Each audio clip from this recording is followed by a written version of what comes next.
Hello, everybody, and welcome to HCA's Pop Council, where we talk about all the geeky topics. I'm Wendy Lee, Szany, and joining me, as always, is my awesome co-host, Jami Philbrick. Hey, Jami. Hey, Wendy, how are ya? I'm doing so great. Happy 2022. I haven't talked to I you in know. forever. It's been a Yeah. while since we've counseled. So this is nice to get back into 2022 with some pop counsel. And yeah, I'm very excited for us to continue this wonderful series. Yeah, we have so many cool movies and TV that are either out or is coming out to be excited for. So also thank you so much to the viewers for tuning in. We've got another great year of awesome programming ahead of you, not just this show, but everything else on the HCA YouTube channel as well. So make sure you hit that subscribe button, hit the notification bell so you don't miss any new videos because, man, we got tons of shows happening. But Jami, on today's show, we're talking about Mary Elizabeth Winstead joining the cast of Ahsoka. We got some Batman news for you, some new stuff, some stuff you already know, but we need to discuss. We're going to talk about the Moon Knight trailer and, of course, what we think of the Book of Boba Fett show so far. But, of course, Jami, you know that it is not a full pop council without our third member. So I'd like to introduce everybody to our good friend, John Rocha. Hey! Welcome to the show. Hello, everyone. Happy 2022 to you guys as well. Excited to be back here on the Pop Council. And so many fun things we're going to talk about today. So thanks for having me on. So happy to have you. It's a new year, and I know the last 2 years have been a little wonky for obvious reasons, but do you guys do any of those things where, people make goals or resolutions? Do either of you two still do something like that? Because I stopped a long time ago. Jami shakes his head no. Yeah, no, I probably should, but nah, those come along, right? Like as the year goes along, it's like I need to be doing more of this or less of that, and then you just do it. That's how I roll. Well, I do have when the year turns like an overall thing that I'd like to accomplish or overall goal that I'd like to accomplish. But the small goals, as Jami said, appear as you go along because your life is always changing. You never know what's going to pop on to pop council on your life and decide like which push you in which way or whatever. So, and I think if you want to do resolutions, it's great, but always have the resolutions be like something that doesn't hang over your head, makes you feel guilty, because then you're just spending 365 days feeling guilty that you haven't done the thing you said you were going to do. So make the resolutions, but with space and comfort and forgiveness for yourself. Yeah. Gosh, I love that. Somebody put that in a book or something. Rocha, if you write a book. It's a bumper sticker, man. It's a t-shirt. Yeah, it is. It's because it's so true, because it's like if you do make one of those resolutions or goals and instead of getting to it, you're letting it weigh you down and you're just sitting on the couch like, I can't do it. Right. Then what's the whole point? You don't want to do that. Yeah.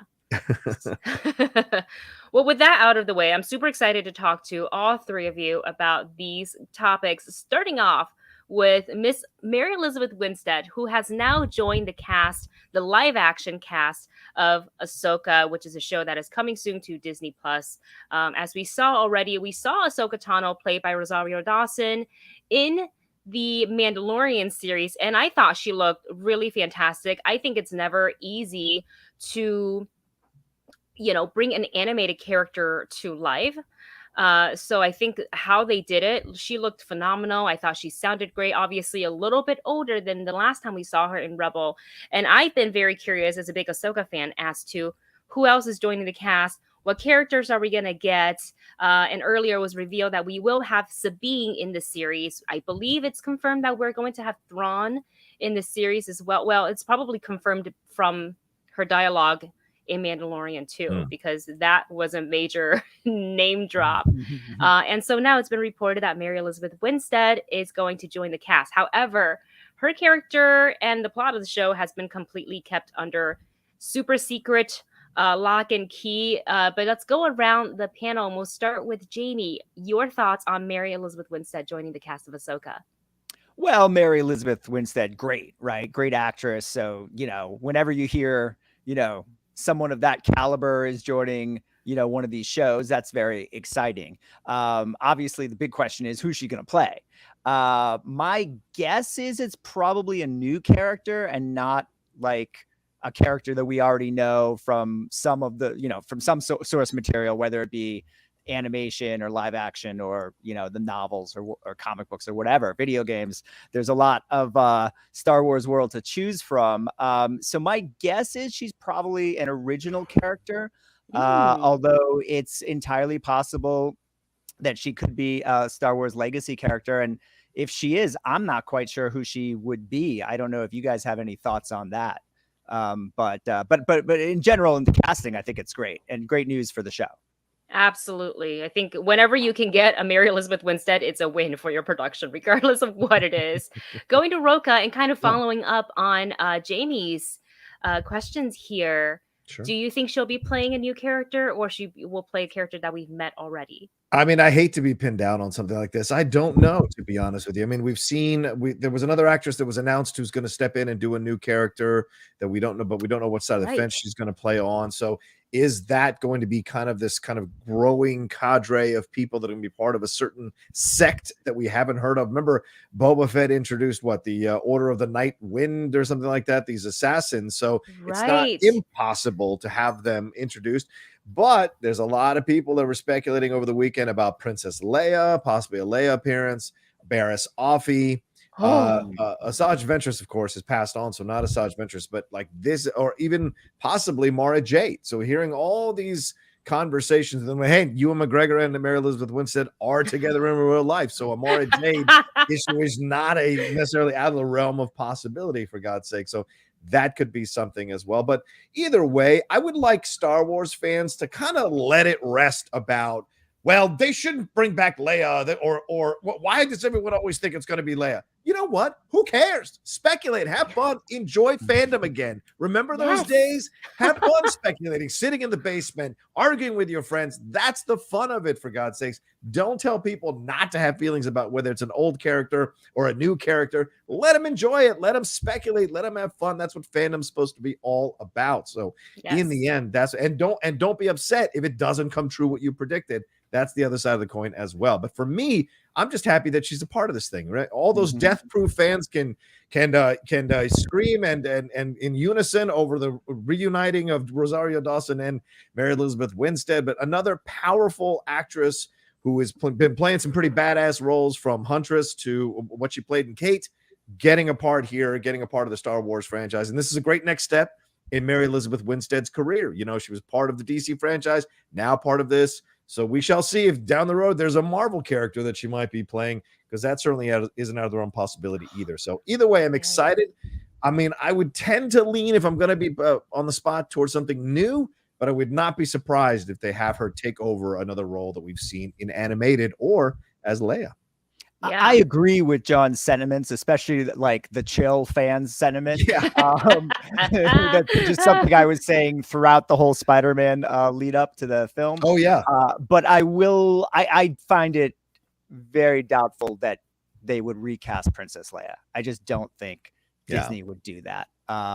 It's different than, having, a young Luke in Mandalorian, where obviously Mark is still alive and can add some input, and they can digitally, do their magic with that. But doing, casting Mary Elizabeth Winstead and then making her into Princess Leia, I just don't see that happening. But who knows? Yeah, the Han Solo thing happened. So, I mean, good point. Yeah. But we also learned that was a big mistake, didn't we?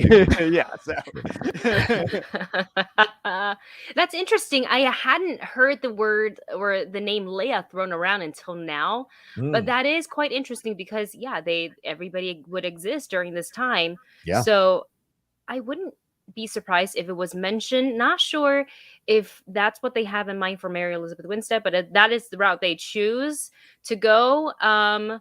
Then I will sit and wait and see how it plays out on the show. But this is also led by Dave Filoni, and you know that this is Ahsoka is one of his favorite characters in Star Wars. So I feel like he has put all of his energy and soul and brain cells into the show.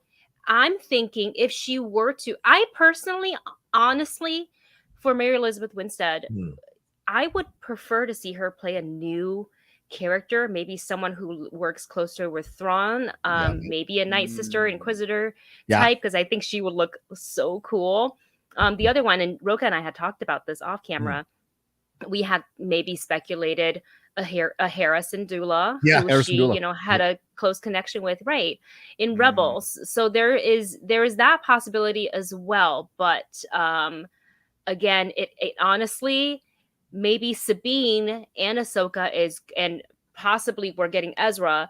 That would be enough connections from Rebels, and then we can kind of, you know, move on to introducing newer characters. But nonetheless, super exciting news. We will find out soon enough. Is The it show. official that Hayden Christensen's reprising his role in this as well? So he'll be in both Yes. Obi-Wan and this. Well, that's exciting. Yes. Well, this is my point. I mean, this idea that we have to stop, we can't recast Leia or Luke. This has to end. I mean, why should we be deprived, and why should new generations of Star Wars fans be deprived of Luke and Leia stories simply because Carrie Fisher has sadly passed away and Mark Hamill is too old to play him at a younger age? I think we shouldn't like get that taken away from us, because the idea of having Ahsoka Tano have a conversation with Leia about Anakin, for God's sakes, that would be incredible. I know your father. Yeah. And it's like this conversation of like, well, what was my dad like? Well, before he turned evil, your dad was like this, and your dad taught me this, your dad taught me that. It allows for a more deeper, nuanced conversation to have about how people can be turned and then turned back, which is the arc of redemption in Star Wars all the time. So to me, I just think this needs to end. This no, you can't possibly recast this. Come on. That's that. You've started to convince me, Rocha, because you know, we've had 40 James Bonds and 20 Doctor Who's. That moment right between Luke and Obi-Wan in A New Hope, in the first Star Wars, where he is sort of trying to explain that, but because Lucas didn't know the whole story at that point, it's sort of, you know what I mean? Like, you know, Guinness didn't really know what he was saying. And so it would be nice to have that kind of moment of, I knew your father and who he really was, you know, but, and have it written by people that know the full story that wasn't known in 1977. Yeah. And we've recast Obi-Wan. We've recast, in essence, Chewbacca by bringing in a new actor to play Chewbacca. We've recast Solo. We've recast Lando Calrissian. We've recast so many different. It's not like Star Wars doesn't recast these characters. So to me, this idea that you can't touch Luke and Leia, I think, is ridiculous. We've got to recast it. You know? Yeah. You started to convince me, I think. Very convincing. And also the thought of having watching Ahsoka have a conversation with Luke or Leia about how she knew their like I would cry. I would be a messy puddle on the floor. And of course, we'll see how all this pan out, you know, when the show comes out. And I think Lucasfilm does a pretty good job keeping things real secret. I think more so than Marvel. Somehow they're able to keep the lid on a little bit tighter than that in some aspects. So I think we probably will find out once production has wrapped, because that's when the photos could have the potential to leak, which I don't know how things leak in the first place, because who's letting it go and all that stuff. But that's another story that we could talk about another day. Let's go ahead and move on to our next topic. And we got to talk about, I've been very excited to talk to you guys about this. We've got to talk about The Batman. This is one of my most anticipated films in 2022. I can't wait to see Pattinson in action. And recently it was revealed the runtime for the Batman film at 2 hours and 54 or 55 minutes, making it the longest solo Batman film. And the previous one was Dark Knight Rises, which was 2 hours and 44 minutes. So when we go and screen this film, hopefully everybody here gets a press screening invite. We will have to train our bladders and accordingly, because I am not missing out on a second in this film. Let's go around and also real quick before I go and pass this on to the panel, Michael Giacchino released the score, the theme for Batman. So let's go ahead and go around the horn, starting with Rocha first. Your thoughts on the runtime for Matt Reeves' Batman, as well as your thoughts on the score. Oh, you bring up Dark Knight Rises. It's a really interesting thing about that's the end of a trilogy. So logically, it should be longer. Like Return of the King and other trilogy enders aren't Endgame. That's essentially you know, 3 phases of an ending, and so it's naturally going to be longer. So really shocking that it would come out as a first film in what is supposed to be a trilogy here with Pattinson, to come out with a 2 hour and almost 50-minute film, or almost a 3 hour film. Pretty incredible. And that also kind of lets you know that we may be even sliding slowly back into this mentality that we had in the 70s, where directors were allowed to kind of have a little more freedom in how long they wanted these films to be, or what they wanted to do with these films. We've been seeing more and more of these films that are longer, like Eternals, 2 hours and 40 minutes and what have you. So we're seeing more of films getting longer and longer. I think this is one that people meet with a joy because the trailers have been so fantastic. People are like, oh, I'm going to spend a lot of time in this universe. Great. I can't wait. I'm going to really get a good thing fleshed out. And I imagine they're going to lay a lot of groundwork for what's going to be coming here in the future. So I'm a fan of that. PG-13, no surprise to me. And also on the other side, I love that score. What an incredible score already. I have a feeling it's going to match my love of Man of Steel from Hans Zimmer. I got a feeling Giacchino's going to grab me with this one as well. Absolutely. Your thoughts, Jami? I mean, I'll start with the score. Giacchino's score is amazing. I mean, it sounds like a Batman score, and he's done so many great ones that it doesn't surprise me that, you know, this is another great one. So that I'm fully on board with. Interesting what you were saying, John. I agree with the idea of like 70s movies and allowing a director to tell the story they want to, you know, I'm all for that. And we've seen that. Obviously Tarantino's movies are always longer and, you know, what he wants, and Endgame certainly needed to be that. But then there's sometimes, you know, I mean, House of Gucci, I loved, but I thought was 30 minutes too long. A lot of people didn't like it, but I really liked it. How long was that movie? But it was about like 230, 240, somewhere in there. It would have been better at 2. Dark Knight Rises, I thought was over bloated as well.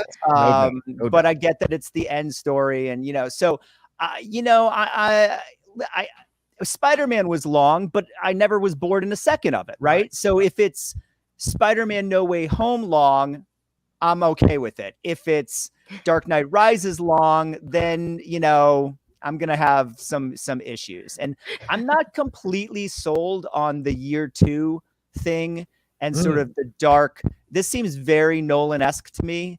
And that may be what Reeves is going for, but it seems very sort of like we've seen in the Nolan movies. Like I've seen this Batman before, and now maybe, I haven't seen the movie yet. So maybe I'll find that it's completely different than I think, and it's not anything like I've seen before, but it rings a little bit too close to the Dark Knight stuff for me. So I'm curious to see, you know, but allow, you know, I can't wait to see it. I'm anticipating this as much, you know, I love Matt Reeves. Let's see what he does before I really, you know, critique. But that would be my one fear, is that it's maybe too similar to Dark Knight. And I would have loved to have seen this is going to sound weird, but a serious version of the 1966 Batman show, right? Yeah. I would have loved to seen, and I think what they're going for with this is more of Batman the detective, which I do want. But I'd love to see, you know, I'm tired of seeing these leather black suits. Like I'd love to see, you know, the bright blue with the gray and the yellow emblem, and, you know, maybe a little not going all the way slapstick like the TV show, but having a little bit more Marvel fun with it than, you know, than it appears like this movie maybe is going to be. So, but it could also be fantastic. You know, it could be the Godfather of Batman movies. Like, if that's what happens, I'm all for it. But, you know, those are my concerns going into it. Yeah.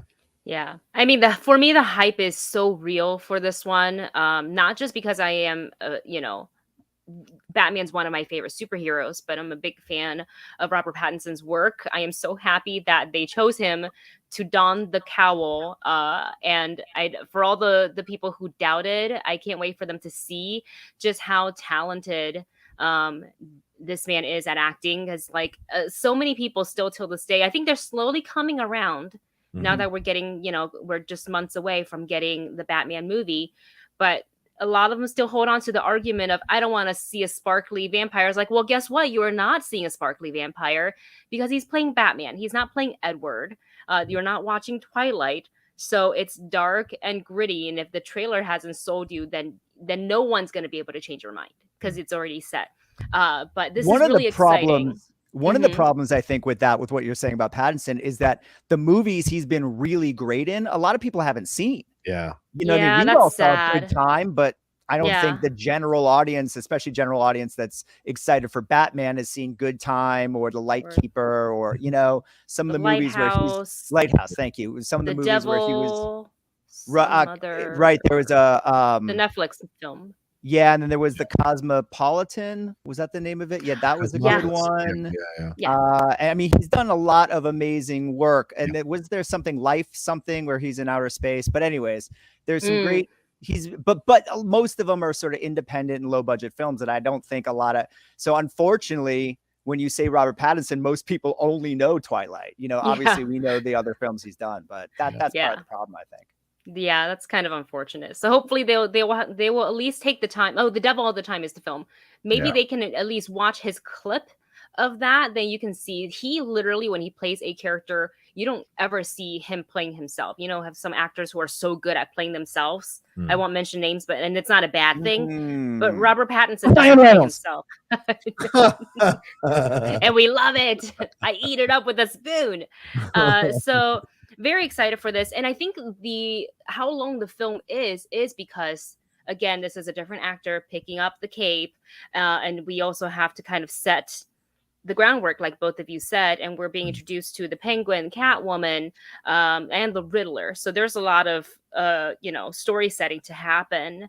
And of course, like kind of where Bruce Wayne is in this movie. So I just can't wait. I'm very excited. And this morning, right before the show started, we actually, the three of us, I don't have any photos pulled for this one because we literally watched it right before the show, but there is circulating online the funeral scene. So the three of us got to take a look, and essentially it is Bruce Wayne showing up to a funeral. And kind of something I took away from that was he kind of immediately, his attention went to the young boy sitting on the pew who have just lost a parent.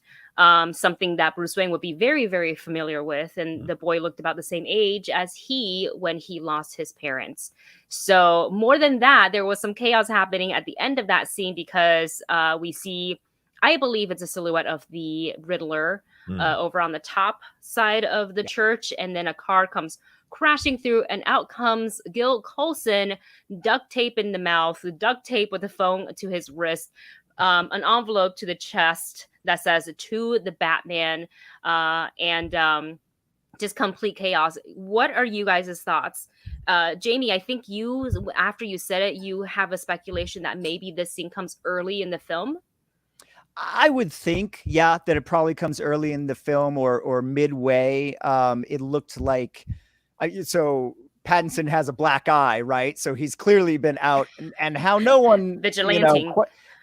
How no one questions why does this billionaire have a black eye? That I don't. Okay, well we'll move on from that for a second, because Jeffrey Wright looks right at him. I'm like, no one's questioning why this guy's got a black eye, but so yeah, I think it's probably midway, and with the Riddler up there, and I would imagine, because I believe that was Peter Skarsgård as Gil Coulson, so I would imagine he's already been set up in a scene or two previous to this. So it seems like this would be like midway in the beginning or at the beginning of the middle. I mean, I love the clip. Again, what I just said, my only issue is it seems very Nolan-esque to me. And that may not be a bad thing at all. I mean, we love Nolan, so it's not a bad thing to be Nolan-esque.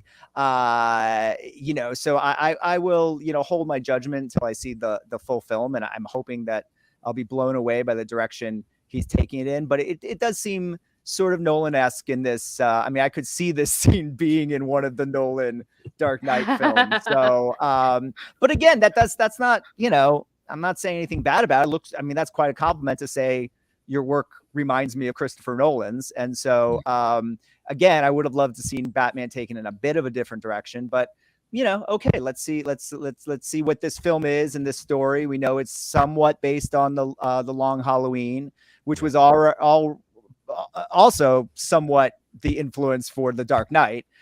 So obviously that's sort of baked into the DNA. But I think the scene looks super cool. So I can't wait to see, the whole movie and see if it works or it doesn't.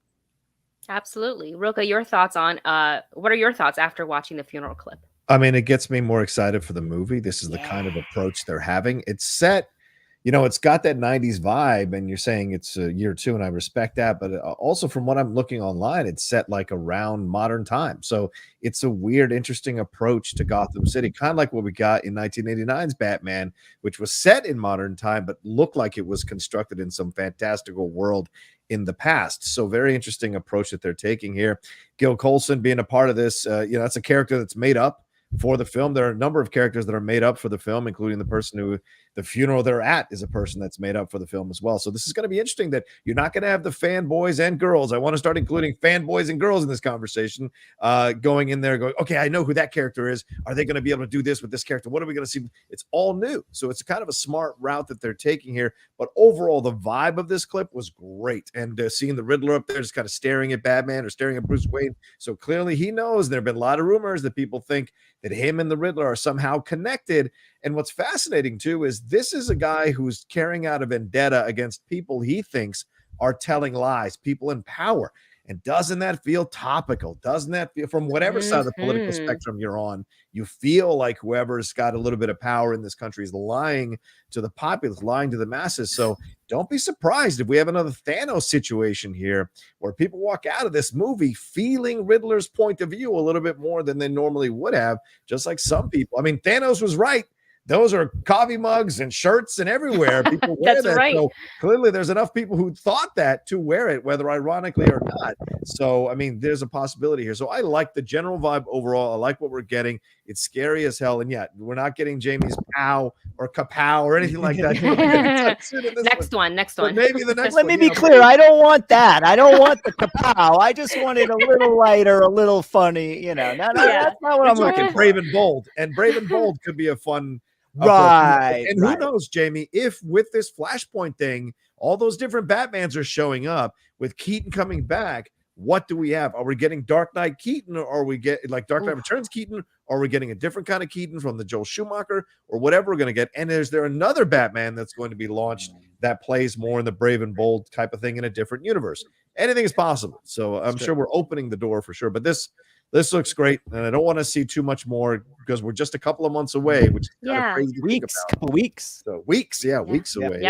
Yeah, like February, right? No, March, right? Well, March 4th, but I would imagine. Yeah, right. Oh my God. Press screenings will begin at the end of February. That just hit me. I gotta light some candles. I gotta manifest. Press screenings come our way. So we can talk about it on this show. No, seriously, I can't wait. The clip got me even more excited. It just kind of, it's already in line of what I think I'm going to get in the movie. So everything that I saw in that clip matched what I already have in my head, the vibe going forward, the intensity, the seriousness. I am going to eat it up with a spoon, and I can't wait. And let's go ahead and move on to our next topic. So from one caped hero to the next, we're going to go ahead and flip the script, not really flip the script, but let's talk a little bit about Moon Knight. The trailer, the official trailer was revealed.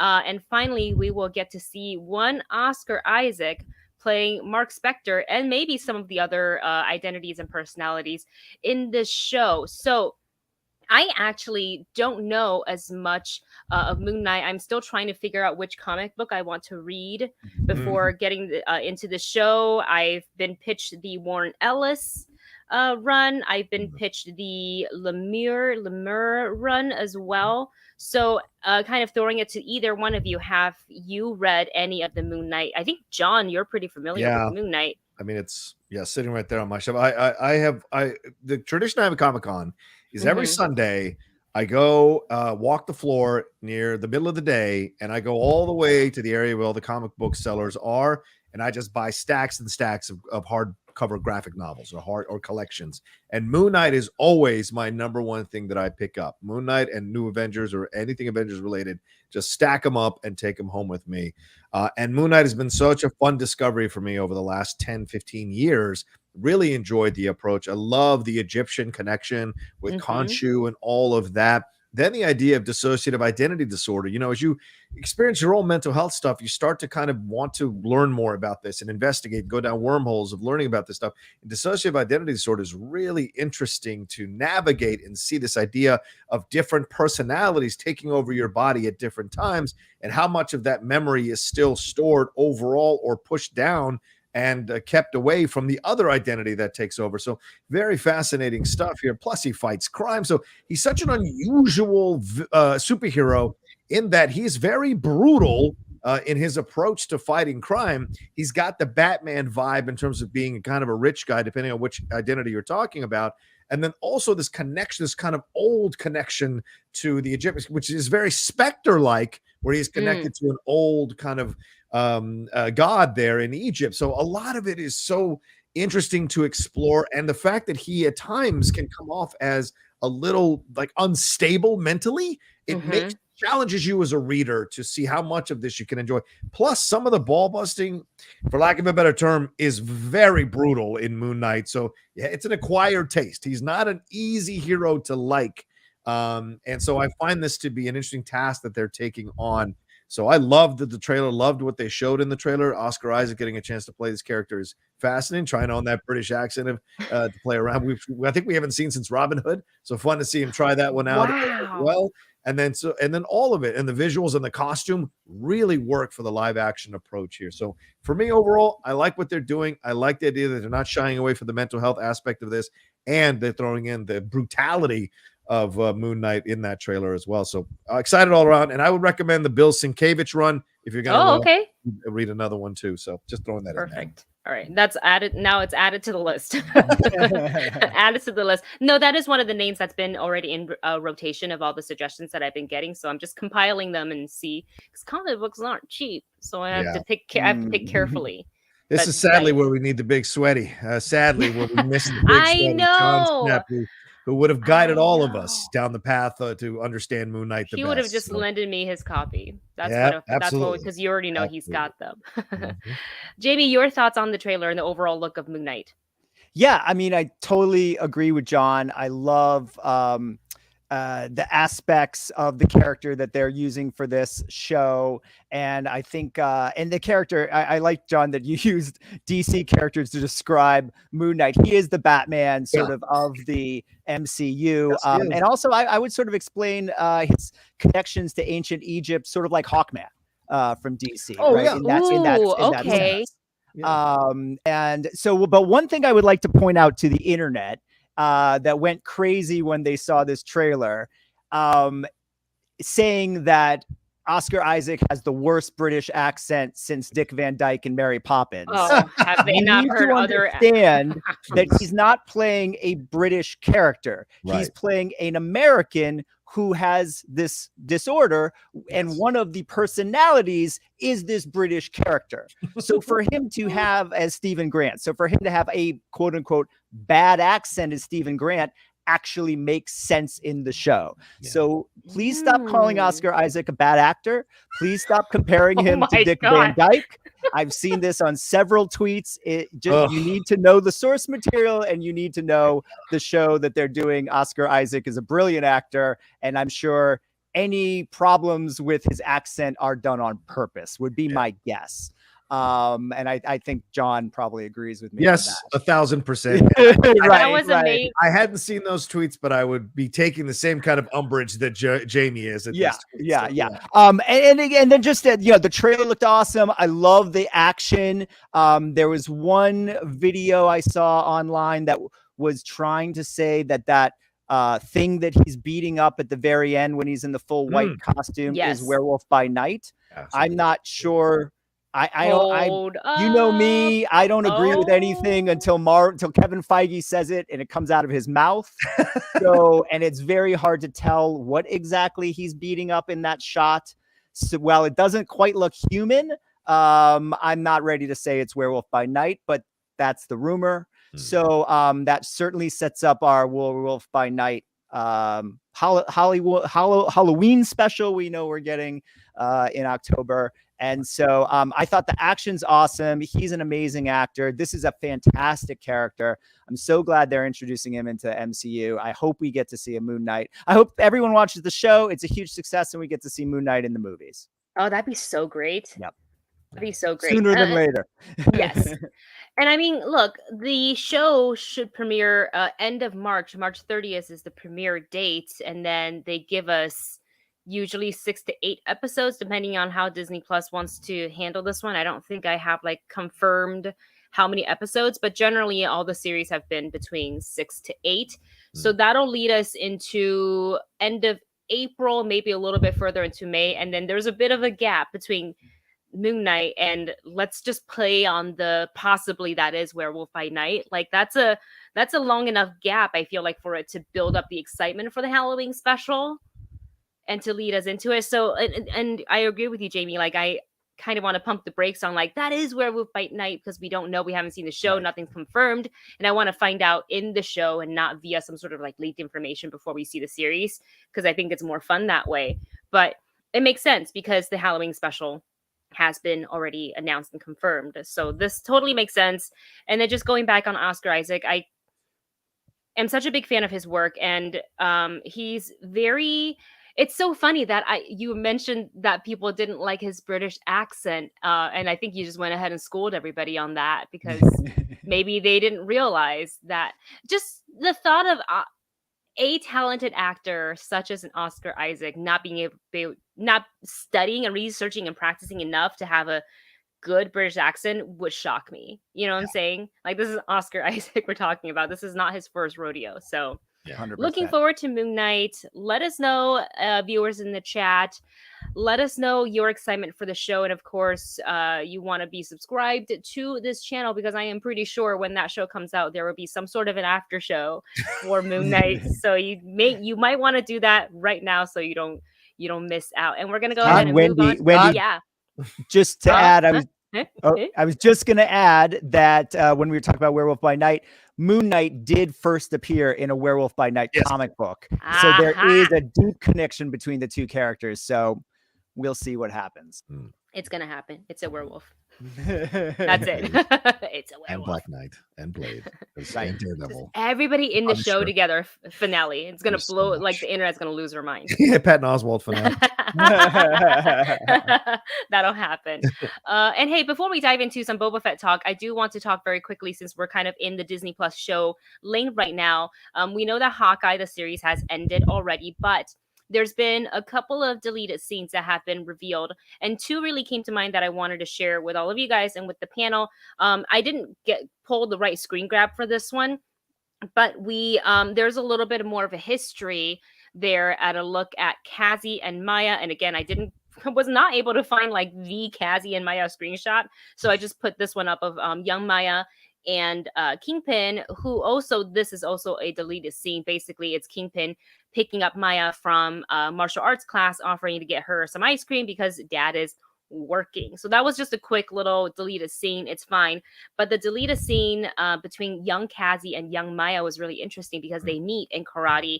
And Cassie comes over and he's like, oh, my dad works with your dad.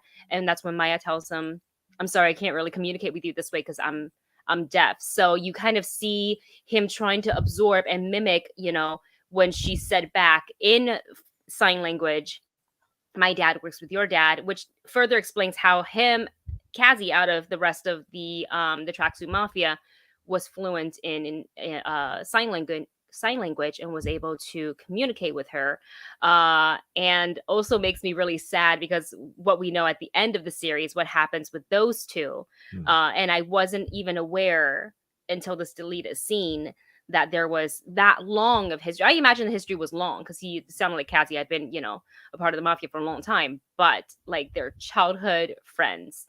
So that breaks my heart a little bit, and that's one deleted scene that I kind of hoped that they had put in the show, because I think it would have made the two of their relationships and friendship even more rich than what we already know.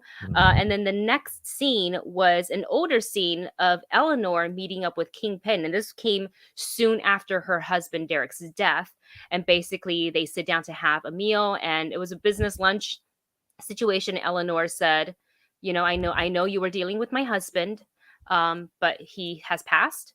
So you're now going to deal with me. And that was sort of a very interesting conversation because the Kingpin's like, hey, I respect you coming out like this. This can't be as easy. You're sitting down with me, the Kingpin. But I'll tell you, your husband made a mess of things and you're going to finish cleaning up. And she also said at the end of that conversation, I just want to let you know I'm not doing this forever. And he's like, oh, you won't be doing it forever. You'll be doing it you just do it until it's done. But there is some sort of tension that hangs in the air, because what is Kingpin's definition of you do it till it's done? It's done when I say it's done. Yeah. It's not done just because you think your debt's paid off. And we kind of saw how that played out at the end of Hawkeye, when we finally got the Kingpin reveal. So do you feel that for that second deleted scene, the one between Eleanor and Kingpin, would you have liked to see that in the series? Because that kind of maybe would have ruined the Kingpin reveal. What are you guys' thoughts on that, Jami? Yeah, my guess is assuming that it would have been in chronological order, right? Assuming that we would have seen that scene in an early episode, and not just sort of as a flashback in one of the later episodes. I think that it would probably was cut to keep the reveal, even though we all knew it was happening, keep that reveal until the final week. That would be my guess. And then I think also,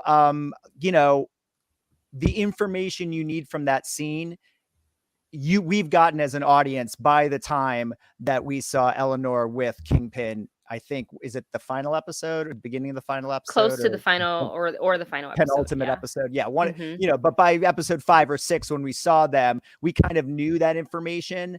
It was sort of given. So I think that they probably felt we want to protect this reveal, and we don't really need this scene. And I would imagine the same was the decision to cut the Kazi scene when they were kids, because probably for length and all, and not so much because you want to save the reveal, but more because we already got that relationship. We got, like you said, Wendy, like you understood they had known each other a long time, not quite to childhood, but there's enough there that I think we get that relationship. I agree, to have this scene would have added some more, color and understanding to the relationship, but I don't know that you necessarily needed it. So it was probably in that sense 2 smart cuts, and it's nice that they released them now so that we can all see them and see where they would have fit in and how they would be canon if they were.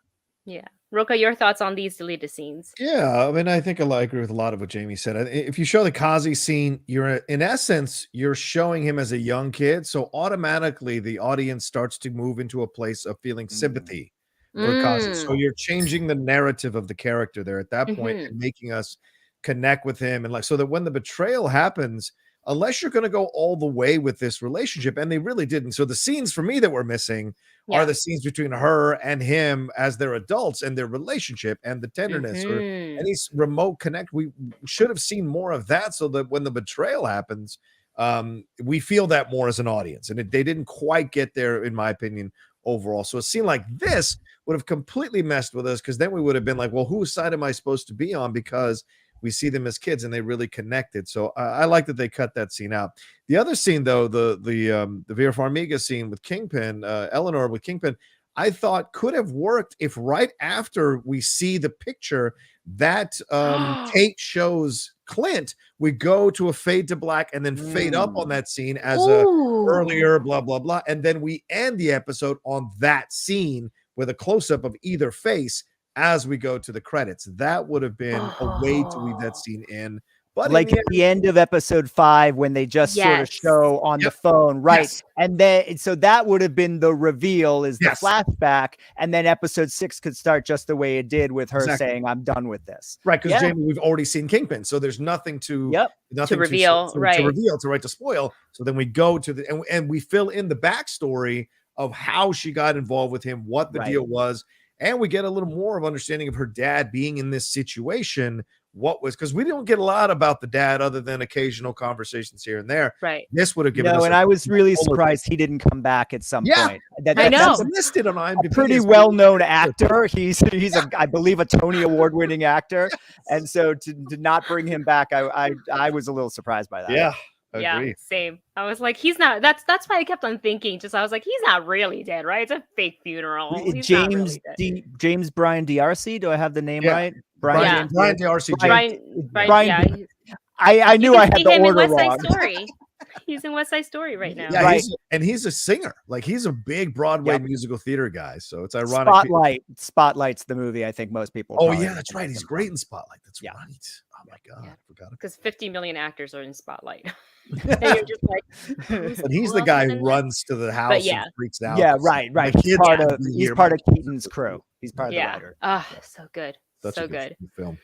Well, now we can kind of go back and rewatch our Hawkeye series if we want to, now that we've got these deleted scenes added in to maybe enrich your experience a little bit more. As we move on to our final topic for today, just a couple minutes left on the show to discuss the Book of Boba Fett. So normally, Jami and I do sort of like weekly, spoiler discussions on the show. But as I mentioned earlier at the beginning of today's show, is that the HCA YouTube channel, we have so many after shows right now happening, including the Book of Boba Fett, led by the one and only, dang it, I pointed in the wrong direction, John Rocha. So you'll probably see a little bit less of spoiler discussion here. You'll see a little bit, obviously, if there's something, I don't know, huge reveal happens. Then of course we will, touch on it. But if you want some hour-long discussion with John Rocha and really fantastic panel that he's put together, I would suggest you check out the show. And with that said, we are now 5 or 4 episodes. Yep, it's our 5th episode coming up this week. Yeah, into Boba Fett. That means this one and then 2 more to go, because I believe it's a 7-episode series. And basically, spoiler territory here. You have been warned. Basically, at the very end, the conversation between Fennec Shand and Boba Fett is that I can't get my thing to work. I wanted to put up a picture. Here we go. They have a conversation about, do you have enough credits? They're about to go to war with the Pikes. And yes, they've got some pretty solid people on their team now. They've got their Gamorrean guards. They got Fennec Shand. They have Chrysanthemum. They have the Mod Gang, and then some. But is it enough to fight the Pikes? Because as Fennec mentioned, literally it is just the first wave. So at the very end, we see him saying, I got enough credits, and Fennec saying, well, you know what credits can buy? Muscle. And then cue the Mandalorian, very recognizable theme song. So I think before long, probably second to last or very last episode, but maybe even earlier, we will get to see a cameo from the one and only Pedro Pascal, donning the helmet that he never takes off. So kind of going around the horn here, and I'll go to Rocha first. What have been your overall thoughts on the series so far? I'm still reserving overall judgment. I'm enjoying the series, although I will say the Mod Gang I'm not the biggest fan of, but I get it. I get that it's in Star Wars. I get you can defend it. I get that you can find stuff in the prequel trilogy to validate them being there, but it still feels a little weird. I think my overall feeling, it kind of vibes with what some of my fellow geek buddies have said on our review shows, is that it feels a little easy. Some things feel a little too easy. I'd like a little more conflict, a little more discussion, a little more of the back and forth here to get to certain things. That being said, I do enjoy the way they're fleshing out Tatooine. I do enjoy that we're getting Tamora Morrison and Ming-Na Wen here leading this. I would like some more Jennifer Beals. I'd like Fennec Shand to have a bit more agency in this show. It seems like she's just basically his sidekick most of the time, or his Jiminy Cricket, who's telling him another way to go in this angle. More of an evil Jiminy Cricket, because she's pretty ruthless. But like this is what but overall, I like what they're doing. I like what they're creating, but I'd like to see a little more conflict, a little more of it being a little harder for Boba to do what he's doing. But I do appreciate that they also really highlighted a Native American experience or indigenous people's experience from whatever country you're from that a lot of people can relate to and connect to and understand. That has been a joy to see overall with this. But yeah, I'm liking the series. I'm enjoying the series. I want to see a bit more conflict. And as we go into the next 3 episodes, very curious how they're going to wrap this up, because someone brought this up on, I think it's our review that we do here on the HCA, or the review I do with the Geek Buddies. Someone mentioned like this is the same feeling we had about this time in the first season of Mandalorian, and then that really knocked it out of the park by the end of the series. So we may just be in the gathering storm, as last episode was called. Things are still gathering, and then boom, we're going to be going through these next 3 episodes and having some incredible stuff that we can all talk about afterwards. Yeah, absolutely. Yeah. And Jami, going to you, your thoughts on the series so far, and if you can kind of give us a little bit of what you're hoping to see in the final 3 episodes. Well, I agree with John. I certainly hope that we're just sort of setting a lot of stuff up in these first few episodes, and that the next couple just completely kick and go right through. Because I have found the series as a whole so far a little boring. I love the characters, I love the world, I love the actors. I don't know if maybe I think the flashbacks sort of break up the action a bit, and I wonder if Yeah. it wouldn't have been if the story wouldn't have been told better chronologically rather than flashing back. I mean, I love the stuff with him and the Tusken Raiders and all that. Yes. You know, I didn't hate the Neo colored bikers as much as a lot of the Star Wars fans did. You know, I mean, I think you can just ignore them. And there was also a kind of an interesting American Graffiti feel to them, and obviously that is baked in to Lucas and Star Wars. So I thought that was sort of fitting.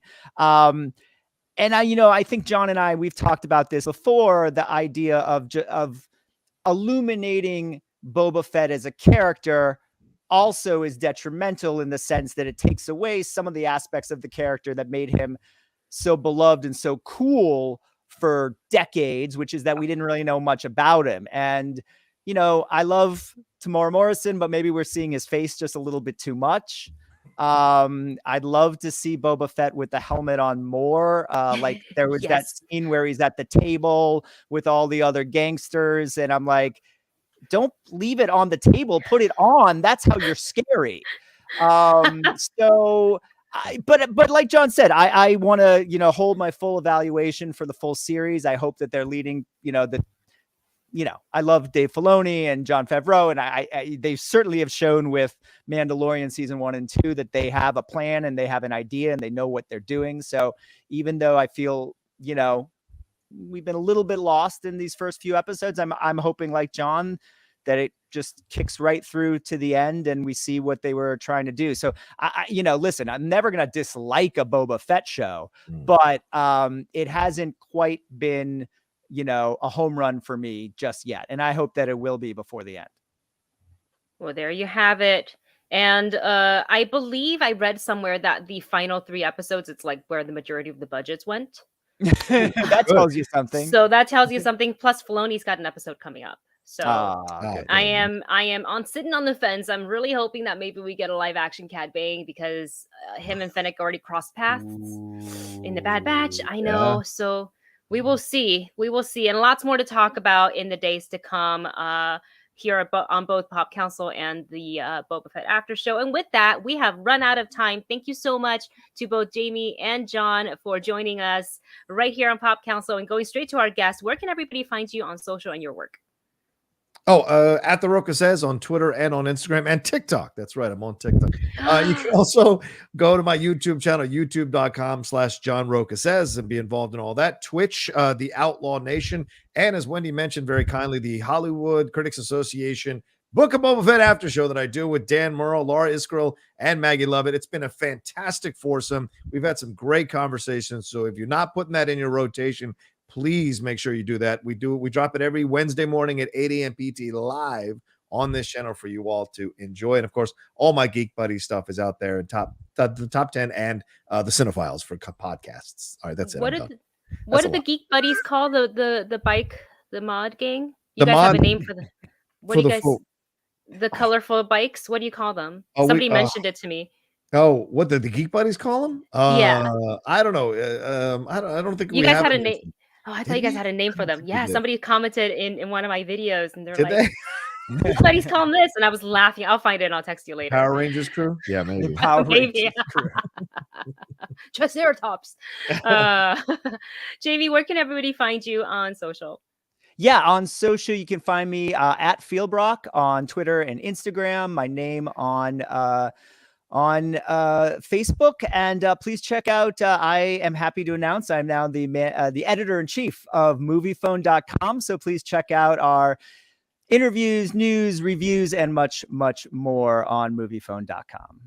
Awesome. And for me, I'm Wendy Lee Szany. You can find me on Instagram and Twitter at just my name, Wendy Lee Szany, on YouTube, the Movie Couple channel, and on Twitch, twitch.tv/Wendy Lee Szany, where I play a variety of games, mostly cozy, sometimes scary.